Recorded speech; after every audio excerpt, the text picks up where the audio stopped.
Yo, what's up mga idol? So, mga ka-idol. So, naalang ko ikuan mga ka-idol, no? Aning hambugiro kaya nga buksingiro mga ka-idol ba? Si kuan mga ka-idol. Wala nang iba mga ka-idol si kuan. Boy Tato. Yun mga ka-idol, Boy Tato. O kung makita mo tong video Boy Tato, tatawagan mo ako. Mag-sparring tayong dalawa.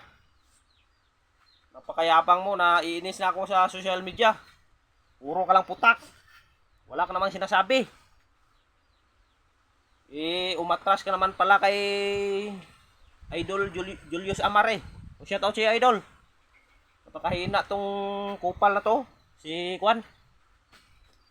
Boy Tato.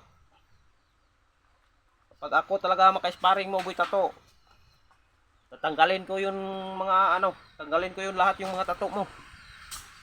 Napakayabang mo. Tato lang yung sa'yo. Nagpapa-isyong sa'yo. Ito. Kaya mo to? So kung makikita mo tong video ko, Boy Tato. Dito lang ako sa Bacolod. Negros. Sparring tayo dito. Tingnan natin kung sparring tayo hanggang 6 round. Kung kaya mo.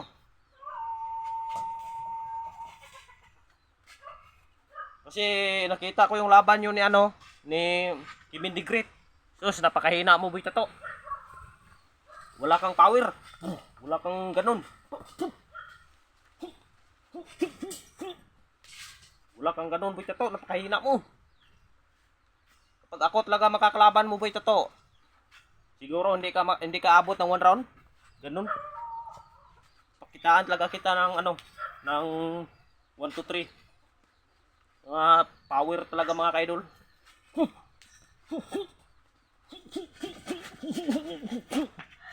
Ganun. Yan. Yun lang mga ka-idol. So paki-share lang para makita to ni Boy Tato. Labanan ko to hanggang 6 round eh. Yan Boy Tato. Kung makikita mo tong video, dito lang ako sa Bacolod. Sparring tayo dito sa sa kahit saan.